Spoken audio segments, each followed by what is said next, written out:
कि EVM machine के माध्यम से इस देश में लोकतंत्र की हत्या कर दी गई है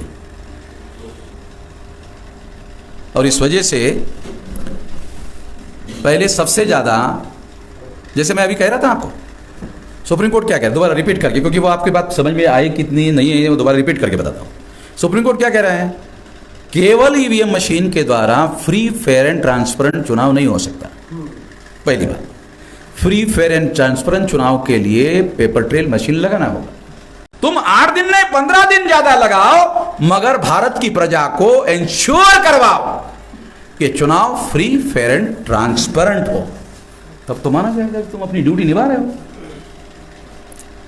अभी मेरे पास नई जानकारी आई है कि जब से बैलेट पेपर खत्म हो गया और जब से इलेक्ट्रॉनिक वोटिंग मशीन आया, तब से बैलेट पेपर जब तक था तो बैलेट पेपर छपवाने से लेकर बैलेट बॉक्स के बनाने तक, रिकाउंटिंग तक, और वो उसके बाद जो डाटा बचता था बैलेट पेपर का, वो सारी प्रक्रिया पर 100% कंट्रोल चुनाव आयोग का था।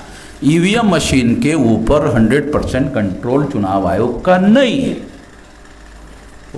अमेरिका से चिप आ रही, जापान से चिप आ रही है, वो कोई चुनाव आयोग को पता ही नहीं वो चिप में क्या है।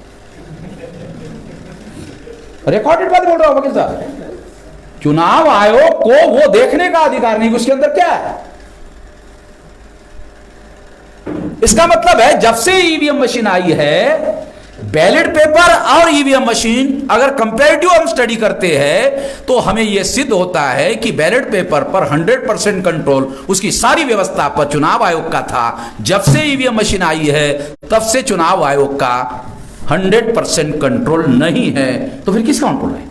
इन लोगों ने ईवीएम के विरोध में नहीं जाना चाहिए, इसलिए ईवीएम का बेनिफिट मायावती को दिया कि भविष्य में अगर मायावती ईवीएम के विरोध में बात करेगी तो हम, अरे तुमको बहुमत मिला तो ईवीएम में गड़बड़ी हुई, हमने कहा क्या, हम बोले क्या कुछ? और रियल बात भी है, बीजेपी ने कुछ नहीं बोला क्योंकि वो प्लानिंग का हिस्सा था, प्लानिंग के तहत था। बीजेपी को मालूम था ईवीएम के द्वारा घोटाला होकर के मायावती को बहुमत दिया जा रहा है। अखिलेश को भी ईवीएम में घोटाला करके बहुमत दिया गया और फिर तीसरी बार बीजेपी आ गई। अब मायावती को भी नहीं बोल पा रही, अखिलेश भी नहीं बोल पा रहा है ईवीएम में घोटाला करके ऐसा हुआ। कैसा बोले तो फिर वो बोलेंगे क्या, बोलेंगे अरे तुमको बहुमत मिला तो हमने बोला क्या ईवीएम में गड़बड़ है। ऐसा ही हुआ, जब किसी ने ऐसा कहा तो बीजेपी ने कहा अरे इनको बहुमत मिला तो हमने कहा था क्या ईवीएम में गड़बड़ी हुई, तुम क्यों कहोगे, तुम फायदा ले रहे हो। तुमको मालूम है ये प्लानिंग के तहत सारा का सारा किया गया। मायावती को चुप करने के लिए, अखिलेश यादव को चुप करने के लिए दोनों को बहुमत दिया और दोनों चुप है, बोल नहीं पा रहे। है समझ आ रहा? बोल नहीं पा रहे क्यों? अगर जैसे ही बोलते अरे तुमको बहुमत मिला तो हमने बोला था क्या घोटाला किया ईवीएम ने, ना उत्तर देता है। करेक्ट, फायदा जो है वो लिया, इस वजह से नहीं बोल पाते। वामन मेश्राम को ये तो लागू नहीं होता, ये मात्रा जो मायावती को मात्रा लागू होती है, जो अखिलेश को मात्रा लागू होती है, वो वामन मेश्राम को तो लागू नहीं होती ना मात्रा। क्यों? क्योंकि मैं कहता हूं तुम बीजेपी और कांग्रेस, बीजेपी या अखिलेश, बीजेपी या मायावती, ये पार्टी विवाद का मुद्दा नहीं है। सुप्रीम कोर्ट ने छानबीन करने के बाद 8 अक्टूबर 2013 को कहा हाँ ईवीएम में फ्री, फेयर एंड ट्रांसपेरेंट चुनाव नहीं होता है। इसलिए यह कहना कि तुमको बहुमत मिला तो हमने नहीं कहा और हमको बहुमत मिला तो तुम कह रहे हो, यह मुद्दा यहां लागू नहीं होता है। मुद्दा क्या लागू होता है? सुप्रीम कोर्ट कहती है ईवीएम में घोटाला हो सकता है, यह है इंपॉर्टेंट बात। सुप्रीम कोर्ट कहता है फ्री, फेयर एंड ट्रांसपेरेंट चुनाव नहीं हो सकता। सुप्रीम कोर्ट कह रहा है ना 8 अक्टूबर 2013 में। ये दो पार्टी के बीच में तुम जीत गए तो हमने नहीं कहा, हम जीत गए तो तुम कह रहे हो, ये मुद्दा नहीं है, ये लॉजिक नहीं है। ये तो पार्टी का मामला हो गया कि तुमको बेनिफिट हुआ तो हमने नहीं बोला, हमको बेनिफिट हुआ तो तुम बोल रहे हो। ये मुद्दा नहीं है। मुद्दा क्या है? सुप्रीम कोर्ट कहता है EVM machine free, fair and transparent चुनाव नहीं करता, क्योंकि सुप्रीम कोर्ट पार्टी नहीं है। बीजेपी पार्टी है, मायावती पार्टी है, है, समाजवादी पार्टी है, ईवीएम सुप्रीम कोर्ट को तो होने बोलते पार्टी है, एक कॉन्स्टिट्यूशनल इंस्टीट्यूशन है, वो कह रही है फ्री फेयर एंड ट्रांसपेरेंट चुनाव नहीं हो सकता।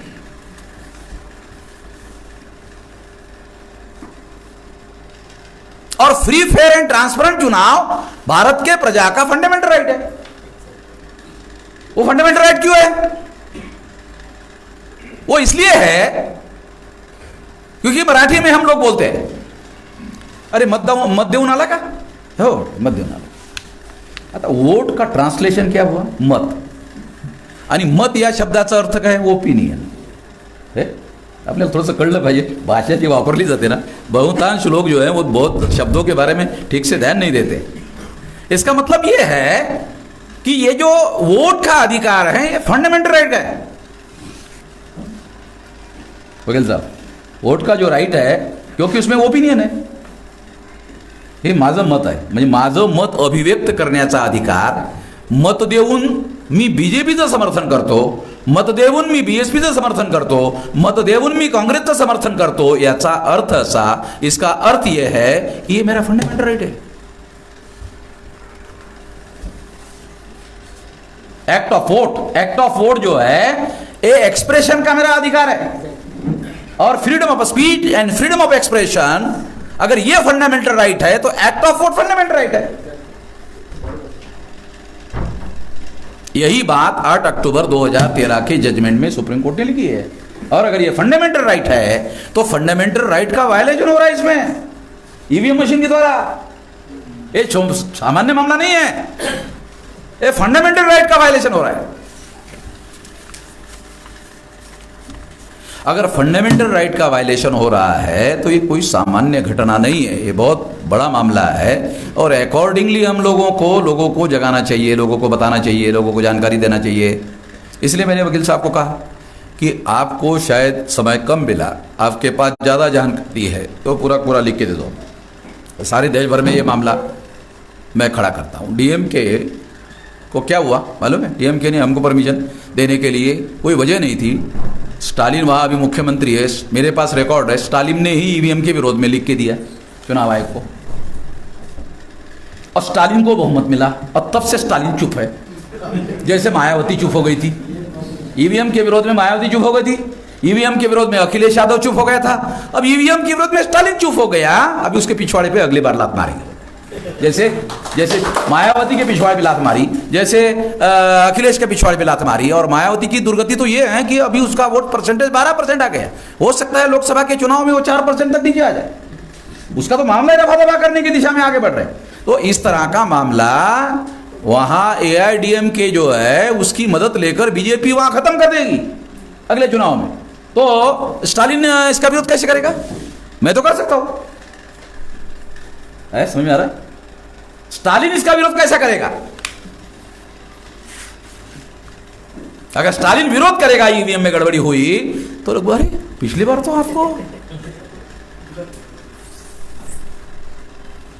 जब वो तुम्हें लोग क्या बोलेंगे, लोग अरे हो यार तेरे को पिछली बार बहुमत मिला तो उसमें गड़बड़ नहीं थी, अब वो इनको बहुमत मिला तुम्हें। इस तरीके से जब पॉलिटिकल पार्टियां बोलती हैं तो लोगों को गुमराह करने में कामयाबी हासिल करते हैं, और लोगों को चुप कराने में और नेताओं को चुप कराने में उनको कामयाबी मिलती है। हम चुप क्यों नहीं होते?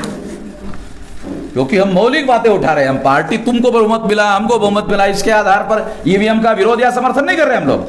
ईवीएम की समीक्षा सुप्रीम कोर्ट ने की, समीक्षा करने के आधार पर सुप्रीम कोर्ट ने कहा, उसने बीएसपी को बहुमत मिला, अखिलेश को बहुमत मिला और इसको बहुमत, इसके आधार पर जजमेंट नहीं दिया। उन्होंने वो फैक्ट जो है मशीन का, ईवीएम मशीन का जो फैक्ट है उसके आधार पर किया,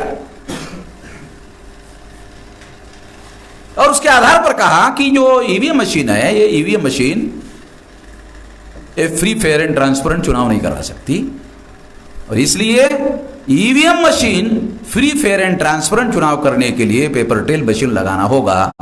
यह ऑर्डर 8 अक्टूबर 2013 को सुप्रीम कोर्ट ने दिया। आज तक चुनाव आयोग ने ईवीएम मशीन को पेपर ट्रेल मशीन नहीं लगाया। कितने लोगों को, भारत के लोगों को पता है? मैं सुप्रीम कोर्ट में गया,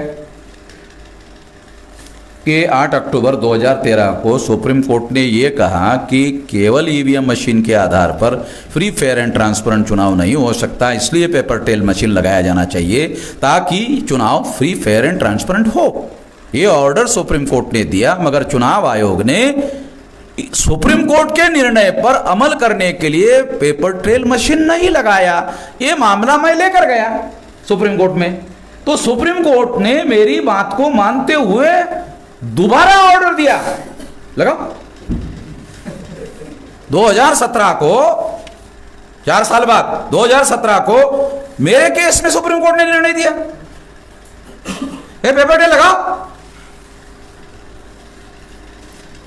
अब 2017 के बाद 2019 को चुनाव आ रहा है लोकसभा का, तो बीजेपी ने कांग्रेस को कहा आपने 2004 और 2009 में घोटाला करके चुनाव लड़ा, जीता है, तो बीजेपी ने, आरएसएस ने ये मामला उठाया था और आपने ये हमको वादा किया था, हमारा समझौता हुआ था कि 2 बार हमने घोटाला करके चुनाव जीता कांग्रेस ने, तो 2 बार बीजेपी घोटाला करके चुनाव जीतेगी।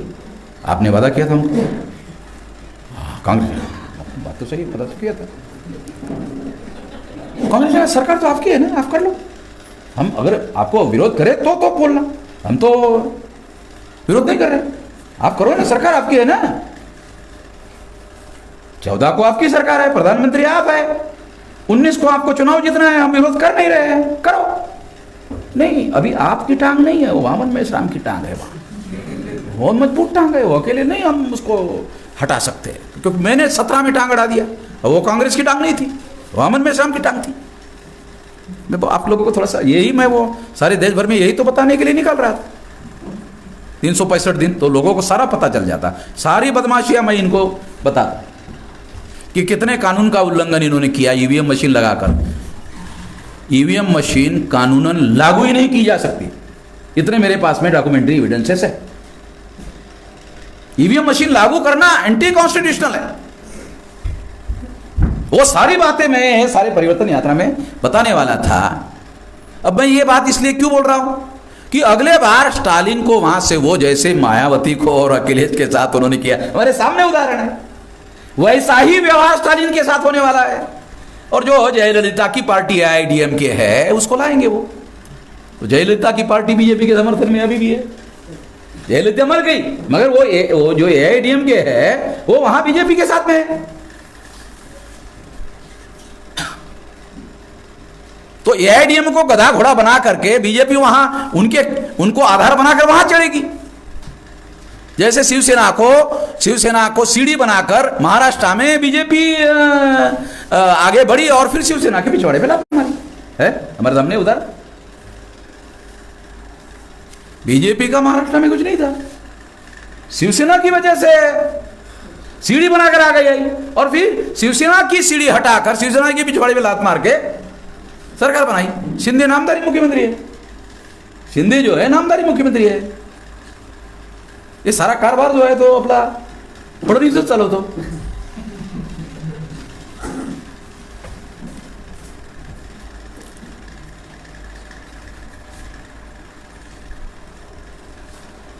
तो मैं आप लोगों को जो बात समझाने का प्रयास कर रहा हूं कि ईवीएम मशीन के द्वारा फ्री फेयर एंड ट्रांसपेरेंट चुनाव नहीं हो सकता, और मेरे पास तमाम प्रकार के कानूनी आधार है, कई देश में इस्टेब्लिश कानून है, उन कानूनों का ईवीएम ने उल्लंघन किया, एविडेंस के साथ है मेरे पास कौन से कानूनों का, एक नहीं कई कानूनों का उल्लंघन किया ईवीएम मशीन।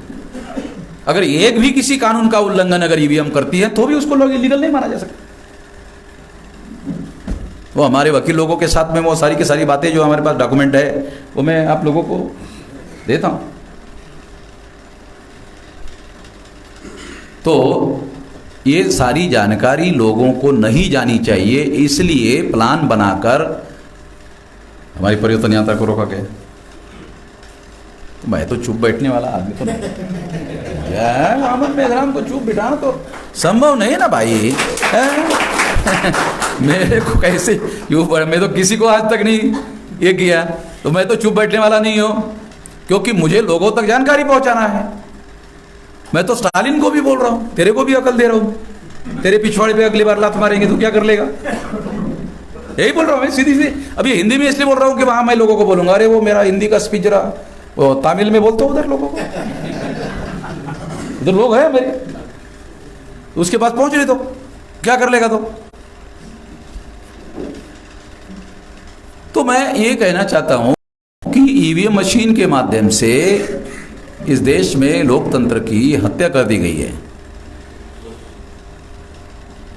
और इस वजह से पहले सबसे ज्यादा, जैसे मैं अभी कह रहा था आपको, सुप्रीम कोर्ट क्या कह रहा है, दोबारा रिपीट करके, क्योंकि वो आपकी बात समझ में आए कितनी नहीं है, वो दोबारा रिपीट करके बताता हूं। सुप्रीम कोर्ट क्या कह रहा है? केवल ईवीएम मशीन के द्वारा फ्री, फेयर एंड ट्रांसपेरेंट चुनाव नहीं हो सकता। पहली बात, फ्री, फेयर एंड ट्रांसपेरेंट चुनाव के लिए पेपर ट्रेल मशीन लगाना होगा। दूसरा, ठीक है। तीसरी बात, आज तक लगाया ही नहीं। 8 अक्टूबर 2013 से लेकर अब तक सुप्रीम चुनाव आयोग ने लगाया ही नहीं, पेपर ट्रेल मशीन नहीं लगाया। पेपर टेल मशीन नहीं लगाया तो मैं सुप्रीम कोर्ट में गया, दोबारा सुप्रीम कोर्ट ने ऑर्डर दिया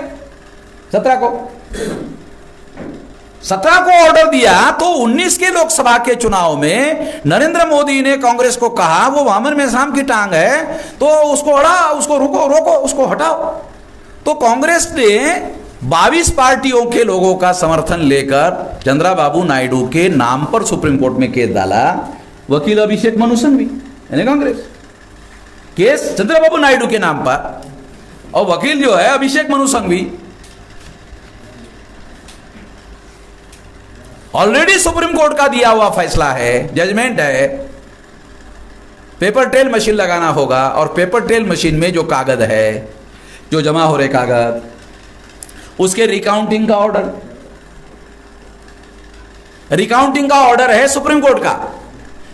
उसमें कहीं पर भी लिखा हुआ नहीं है 1% करना चाहिए, 5% करना चाहिए, 10% करना चाहिए, 20% करना चाहिए, 50% करना चाहिए, 60% करना चाहिए, 70% करना चाहिए। जब कुछ भी नहीं लिखा तो इसका मीनिंग है रिकाउंटिंग मीन्स 100%, क्योंकि बैलेट पेपर में 100% होता था। है, मैं जो मेरे पास जो कॉमन नॉलेज है, जो कॉमन सेंस है, उसके आधार पर इंटरप्रेट कर रहा हूँ। वकील मतलब ये कानून को भी इंटरप्रेट करने के लिए थोड़ी बहुत मैं वकीलों के साथ 10-20 साल से सलाह मशवरा करते अभी मुझे थोड़ा वकीलों से थोड़ा सा ज़्यादा ही जानकारी हो गई है। एप्लीकेशन ऑफ लॉ, मुझे किस चीज़ का ज़्यादा जानकारी हो गई? एप्लीकेशन ऑफ लॉ की मुझे जानकारी कम, मगर एप्लीकेशन ऑफ लॉ, कानून को कैसे अमल में लाया जाए, इस रेफरेंस में मैं सोचता रहता हूँ। तो इसके आधार पर मैं ये बता रहा हूँ, इसके आधार पर ये जानकारी दे रहा हूँ कि सुप्रीम कोर्ट में ये जो मामला गया और सुप्रीम कोर्ट ने मेरे फेवर पर निर्णय दिया, पेपर ट्रेल मशीन लगाना होगा, 17 को दिया, 19 को लोकसभा का चुनाव। उसके पहले कांग्रेस ने फरवरी 2019 को सुप्रीम कोर्ट में गया और 8 अप्रैल 2019 को लोकसभा का चुनाव होने के पहले मैं भी चुनाव था, तो 8 अप्रैल 2019 को सुप्रीम कोर्ट ने निर्णय दिया मिलान करने का। कांग्रेस ने डिमांड किया 50% पर्चियों का ईवीएम मशीन के साथ मिलान करो। अब ईवीएम मशीन क्या है? ईवीएम मशीन के पास इलेक्ट्रॉनिक रिकॉर्ड है जो आंखों से दिखाई नहीं देता है। कोई समझ है? आप लोगों को समझ में आ रहा क्या बोल? इलेक्ट्रॉनिक वोटिंग मशीन में इलेक्ट्रॉनिक डाटा है जो आंखों से दिखाई नहीं देता। जो पेपर ट्रेल है वो आंखों से दिखाई देता है। पेपर ट्रेल आंखों से दिखाई देता है। तो इसका 50% मिलान करो, ऐसी मांग अभिषेक मनु सिंघवी ने 22 पार्टियों के द्वारा सुप्रीम कोर्ट में की। मेरा क्या कहना था, अबे पहले से 100% रिकाउंटिंग का ऑर्डर है तो तू 50 की मांग क्यों कर रहा? ऑलरेडी सुप्रीम कोर्ट का ऑर्डर है पेपर ट्रेल में कि 100% रिकाउंटिंग करो। ऑलरेडी 100% का 100% का रिकाउंटिंग का ऑर्डर होने के बाद तू 50% की मांग क्यों कर रहा है? हो गया 50% की मांग किया, सुप्रीम कोर्ट ने 1% माना, वो भी उस्ताद।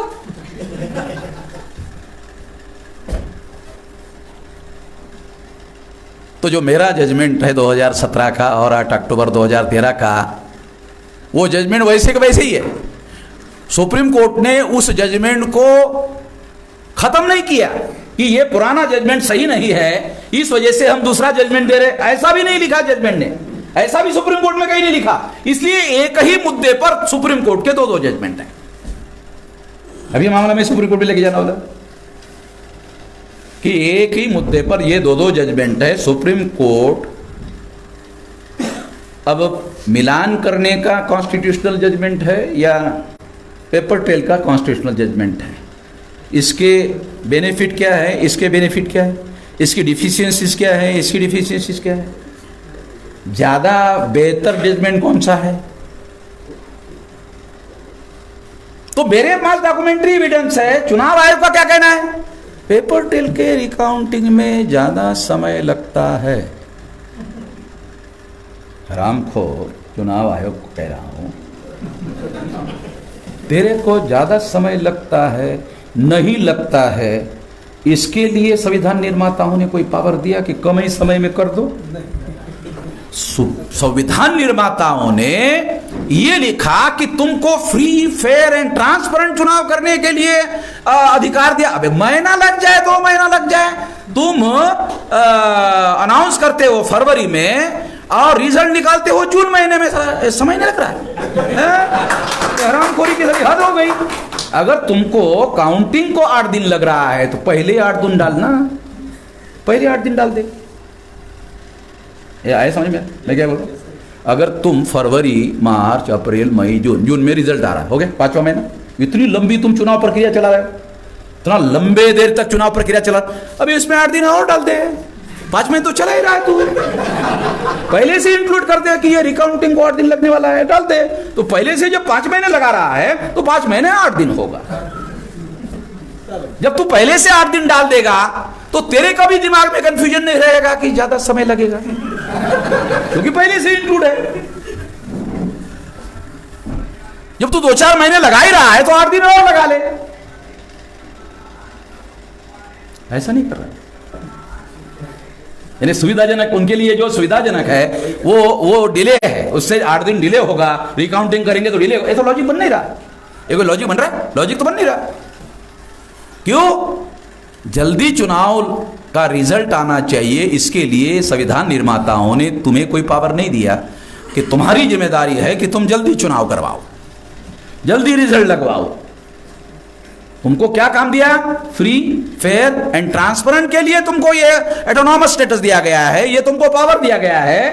तुम्हारी जिम्मेदारी ये है, तुम 8 दिन नहीं 15 दिन ज्यादा लगाओ, मगर भारत की प्रजा को इंश्योर करवाओ कि चुनाव फ्री, फेयर एंड ट्रांसपेरेंट हो। तब तो माना जाएगा कि तुम अपनी ड्यूटी निभा रहे हो। अभी मेरे पास नई जानकारी आई है कि जब से बैलेट पेपर खत्म हो गया और जब से इलेक्ट्रॉनिक वोटिंग मशीन आया, तब से बैलेट पेपर जब तक था तो बैलेट पेपर छपवाने से लेकर बैलेट बॉक्स के बनाने तक, रिकाउंटिंग तक, और वो उसके बाद जो डाटा बचता था बैलेट पेपर का, वो सारी प्रक्रिया पर 100% कंट्रोल चुनाव आयोग का था। ईवीएम मशीन के ऊपर 100% कंट्रोल चुनाव आयोग का नहीं है। अमेरिका से चिप आ रही, जापान से चिप आ रही है, वो कोई चुनाव आयोग को पता ही नहीं वो चिप में क्या है। रिकॉर्डेड बात बोल रहा हूं वकील साहब। चुनाव आयोग को वो देखने का अधिकार नहीं उसके अंदर क्या है। इसका मतलब है जब से ईवीएम मशीन आई है, बैलेट पेपर और ईवीएम मशीन अगर कंपैरेटिव हम स्टडी करते हैं तो हमें यह सिद्ध होता है कि बैलेट पेपर पर 100% कंट्रोल उसकी सारी व्यवस्था पर चुनाव आयोग का था। जब से ईवीएम मशीन आई है तब से चुनाव आयोग का 100% कंट्रोल नहीं है। तो फिर किसका कंट्रोल है? Central government. तो प्रचार में यह आ रहा है कि चुनाव आयोग चुनाव कंडक्ट कर रहा है, मगर उसकी सारी परचेसिंग और सारा का सारा कुछ मामला जो है वो सरकार कर रही है। मशीन बनाने से लेकर, मशीन खरीदी करने से लेकर बहुत सारी बातें जो है वो सारा का सारा सरकार कर रही है।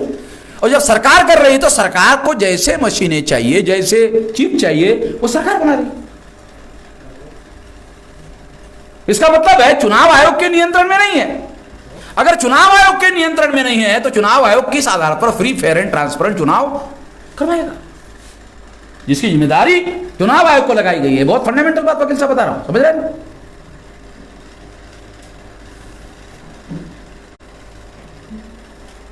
और ये आरटीआई में चुनाव आयोग को पूछा जा सकता है ये सारा डाटा कि उनसे कौन सी चीज पर तुम्हारा कंट्रोल है। जैसे बैलेट पेपर पर कंट्रोल था, आपने खरीदी करने का, आपने परचेज करने का, कौन सा कागज यूज करने का, कौन सा कागज यूज नहीं करने का, उसको कब तक अपने पोजीशन में रखने का, बाद में कितने समय में डिप्लॉय करने का, 100% कंट्रोल था चुनाव आयोग का। आज ईवीएम मशीन जब से आई, चुनाव आयोग का इन सारे इलेक्ट्रॉनिक्स रिसोर्सेस पर कोई कंट्रोल नहीं है। तो कंट्रोल नहीं है, इसका मतलब है चुनाव आयोग चुनाव कंडक्ट नहीं कर रहा है। संविधान ने चुनाव आयोग को अधिकार दिया, चुनाव आयोग कंडक्ट नहीं कर रहा है, इसका मतलब है ईवीएम मशीन जो है इलीगल, अनकॉन्स्टिट्यूशनल सब कुछ हो रहा है।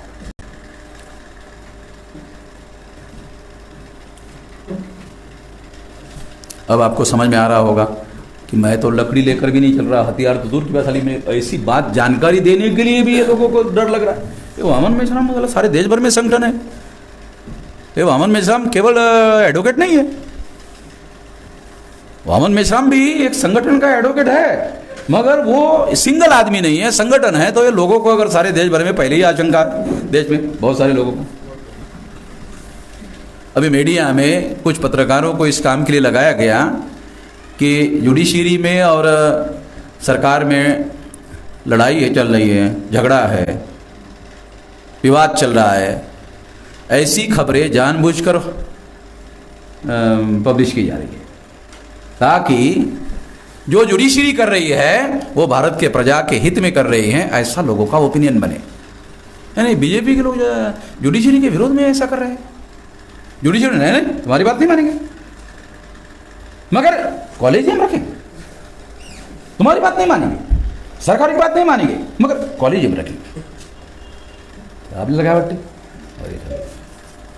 जुडिशरी बीजेपीच्या पासून थोडी मुक्त राहून काम करून राहिली, जर चांगलं काम करते की सर जुडिशरी। ओपिनियन बनते की नहीं, बनते की नहीं ऐसे ओपिनियन?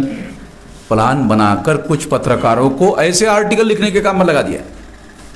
आजकल ऐसे आर्टिकल आ रहे हैं, आज के अखबार में भी है, और खास तौर पर शेखर गुप्ता नाम का पत्रकार जो है वो इसी की लाइन में कई दिन से मैं देख रहा हूं। बड़ा पत्रकार है, प्रो बीजेपी आरएसएस है। ये बहुत सारी बातें चल रही है और बहुत सारी बातें माइक्रो लेवल पर चल रही है, ये हमें समझ में नहीं आ रहा है। रहा एक कॉलेजियम का मामला, तो ये कॉलेजियम वाला जो मामला है, यानी बहुत सारी बातें हैं कॉलेजियम के रेफरेंस में। सरकार ने कानून भी बनाया, वो भी बीजेपी आने के बाद बनाया था, सुप्रीम कोर्ट ने उसको रिजेक्ट किया। तो मेरा ऐसा मानना है कि अगर कॉलेजियम को ही चलाना है तो कॉलेजियम का ही कानून बनाओ ना, कॉलेजियम का ही कानून बनाओ, और judiciary free, fair and transparent होकर के काम कर सके, किसी दबाव से मुक्त होकर काम कर सके, ऐसे का कानून बनाओ। और जब कानून बनेगा तो जानते हो क्या होगा? कानून जब बनेगा तो एससी, एसटी, ओबीसी, माइनॉरिटी के लोगों को कॉन्स्टिट्यूशनल ने सेफगार्ड दिया हुआ है, तो उनके रिप्रेजेंटेशन की व्यवस्था उस कानून में करनी होगी। आप लोगों को समझ में आ रहा? कानून नहीं बनेगा तो जितना जुडिशरी के लोगों को लगता है उतना सिलेक्टिव लोगों को सिलेक्ट करते रहेंगे, जज बनाते रहेंगे। मगर जब कानून बनेगा तो एससी, एसटी, ओबीसी, माइनॉरिटी के लोगों को, जुडिशरी को रिप्रेजेंटेटिव बनाने के लिए कानून बनाना पड़ेगा, कानून में प्रावधान करना पड़ेगा। तो सरकार जुडिशरी को ऐसा कहती नहीं, मगर सरकार और जुडिशरी में झगड़ा चल रहा है, ऐसा सारे देश का मीडिया वातावरण बना रहा है कि बीजेपी की बात जुडिशरी मान नहीं रही है। जुडिशरी अच्छा काम कर, जो एंटी बीजेपी वाले लोग हैं वो सारे के सारे जुडिशरी के समर्थन में खड़े हो जाते हैं। समझ रहे हैं, दावपेच है ये, बहुत माइक्रो दावपेच है, ये समझ में नहीं आता हम लोगों को। इसलिए मैं स्टैंड क्या ले रहा हूं, कानून बनाओ भाई। अगर मान लो आप कॉलेज में ही रखना चाहते हो तो केवल सुप्रीम कोर्ट के जजमेंट के आधार, सुप्रीम कोर्ट का जजमेंट भी कानूनी मान्यता है, तो उसको आप पार्लियामेंट के द्वारा कानून का रूप क्यों नहीं दे रहे हो? सुप्रीम कोर्ट को भी कहना चाहिए तुम पब्लिक में ऐसा विरोध करने के बजाय तुम ऐसा कानून क्यों नहीं ला रहे हो? उसका कानून रद्द करने के बाद दोबारा बीजेपी ने कानून लाने का काम नहीं किया। लाना चाहिए ना। जब उस समय कानून बनाया गया था तो उस कानून में SC ST के रिप्रेजेंटेशन का मुद्दा था। मेरा यह कहना है कि जुडिशियरी रिप्रेजेंटेटिव होनी चाहिए। कॉलेजियम का जो मुद्दा है वो मुद्दा उसके साथ रिलेटेड है, और ये शासक वर्ग जो है भारत का उसके लिए सूटेबल है। कॉलेजियम इसके लिए विरोध में नहीं है। शासक वर्ग जो है ब्राह्मण भारत का उसके लिए सूटेबल है। इसमें मामला कांग्रेस का है, बीजेपी का नहीं है। ये शासक वर्ग जो ब्राह्मण है उसके लिए सूटेबल है। अगर शासक वर्ग ब्राह्मण के लिए सूटेबल है तो ये कांग्रेस को भी सूटेबल है, बीजेपी को भी सूटेबल है, दोनों को सूटेबल है। क्योंकि शासक वर्ग ब्राह्मण को सूटेबल है। क्या होगा, चेंज होगा तो ज्यादा क्या होगा, कांग्रेस की जगह बीजेपी आएगी, बीजेपी की जाएगी तो कांग्रेस आएगी, कांग्रेस जाएगी तो बीजेपी आएगी। बस शासक वर्ग तो बरकरार रहेगा। शासक वर्ग को बरकरार रखने की व्यवस्था की गई है कॉलेजियम में और ईवीएम में। ईवीएम के पहले 2000 के पहले आप लोग थोड़ा स्टडी करो तो आपको पता चलेगा भारत में किसी भी सरकार को पूर्ण बहुमत नहीं मिल रहा था। अटल बिहारी वाजपेयी प्रधानमंत्री तो बने, अपोजिशन पार्टी की मदद से बने, उनके पास बहुमत नहीं था। उसके पास 186 सीटें थी, बाकी की सीटें अपोजिशन से लेकर अटल बिहारी प्रधानमंत्री बने थे। मगर जैसे ही ईवीएम आई, ईवीएम ने 5 साल सरकार चल नहीं रही थी, वो चलना शुरू हो गई। तो इसका मतलब है ईवीएम लाने के पीछे 2 बड़े मकसद है। स्टेबिलिटी ऑफ गवर्नेंस को इंश्योर किया जाए, जो शासक वर्ग के लिए जरूरी था। क्योंकि जितनी ज्यादा, आपने काशीराम जी का बयान सुना होगा, हर साल चुनाव हो जाए हमको कोई एतराज नहीं। वो चुनाव आयोग ने मीटिंग बुलाई, ऑल पार्टी के लोगों की मीटिंग बुलाई, उसमें सारे रीजनल पार्टी और नेशनल पार्टी के लोगों को बुलाया। काशीराम जी नेशनल पार्टी के प्रेसिडेंट थे, वहाँ गए तो उन्होंने वहाँ भाषण दिया, वो बोलने के दिया ना चुनाव में, आपका क्या कहना है। काशीराम जी ने कहा अभी अगले चुनाव का तारीख फिक्स करो और उसके अगला तारीख का भी सुन डिसाइड करो। आप समझ नहीं आया, उन्होंने क्या कहा कि ये अभी तारीख फिक्स करो अगला चुनाव की, उसके अगले की भी अभी फिक्स करो, बार बार मीटिंग मत करो। हमें एतराज नहीं कि हर 5 साल के बजाय हर 1 साल में चुनाव हो। क्यों, इसका मतलब समझते हैं? ये स्टेबिलिटी जो है वो शासक वर्ग का मुद्दा है। हम साले पहले ही सड़कों पर घूमने वाले लोग हैं, हमको पहले ही सड़कों पर मजदूरी करेंगे तो ही रोटी मिलेगी। तुम्हारी सरकार 5 साल चलती है तो भी हमको मजदूरी करनी है, नहीं चलती है तो भी हमको मजदूरी करके ही रोटी खाना है, तो तुम्हारी इंस्टेबिलिटी ठीक है हमारे लिए। काशीराम जी ने चुनाव आयोग की उस मीटिंग में ये बात कही थी, तो हमें कोई एतराज नहीं। जो काशीराम जी ने कहा वो तो अनुभव के आधार पर कहा था ना। इन लोगों ने ईवीएम लाकर स्टेबिलिटी इंश्योर की, एक हो गया। दूसरी बात, ईवीएम ने और एक काम किया। वो क्या काम किया? कांग्रेस के विरोध में बीजेपी ही आएगी और बीजेपी के विरोध में कांग्रेस ही आएगी। नेशनल लेवल पर 2 ही रहेंगे और नेशनल लेवल पर तीसरा कोई नहीं रहेगा, ये इंश्योर किया। देखो डेंजरस बात है। कांग्रेस भी ब्राह्मणों की, बीजेपी भी ब्राह्मणों की, दोनों ब्राह्मणों की पार्टियां। तो एक ब्राह्मण जाएगा तो दूसरे ब्राह्मण की पार्टी आएगी, दूसरे जाएगी तो पहले ब्राह्मण की पार्टी आएगी। तो इसका मतलब है ईवीएम मशीन ने ब्राह्मण राज इंश्योर किया, गारंटी किया, स्थापित कर दिया। 2 कामों जो इस देश के बहुसंख्यक लोग हम हैं, हम लोगों को कितना अधिकार रखा? आप लाइन लगाकर वोट डालो, आप लाइन में खड़े हो, आप वोट डालो। आपकी इच्छा है तो लाइन में लग करके वोट डालो, नहीं तो घर में रहो। जो भी लोग वोट देंगे उसमें से हमको अपने हिसाब से हम ईवीएम से बहुमत लेंगे। जैसे आपने कहा ना कि ये पहले लोग वोट डालते थे, अभी ये लोग नहीं वोट डालते, अभी ईवीएम वोट डालता है। ये नई बात आपने कहा है, ये बहुत इंपॉर्टेंट नई बात आपसे मैं सुना, बहुत इंपॉर्टेंट बात है कि अब वो लोग नहीं वोट डाल रहे, अभी ईवीएम वोट डाल रही है, क्योंकि वो ईवीएम बहुमत डिसाइड कर रहा है।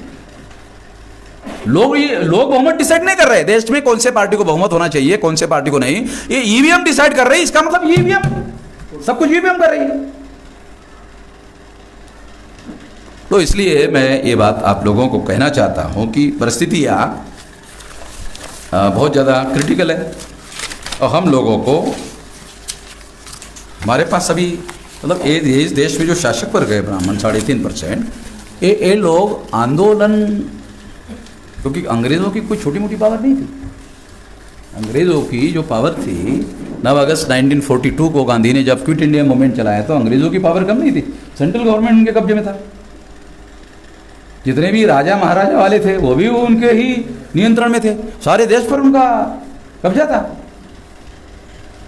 मगर जन आंदोलन ने 9 अगस्त 1942 को गांधी जी ने जब जन आंदोलन चलाया ना, सारा कोलैप्स हो गया, सारी पकड़ खत्म हो गई। तो हम लोगों को, मैं यही तो बात कह रहा हूँ ना, मैं यही तो ये ईवीएम मशीन के रेफरेंस में मैं कोई हथियार नहीं उठा रहा हूँ, कोई हिंसा करने के लिए लोगों को नहीं कह रहा हूँ, मैं तो केवल ये घोटाला कैसे कर रहे हैं ये सारी बातें सबूतों के साथ बता रहा हूँ।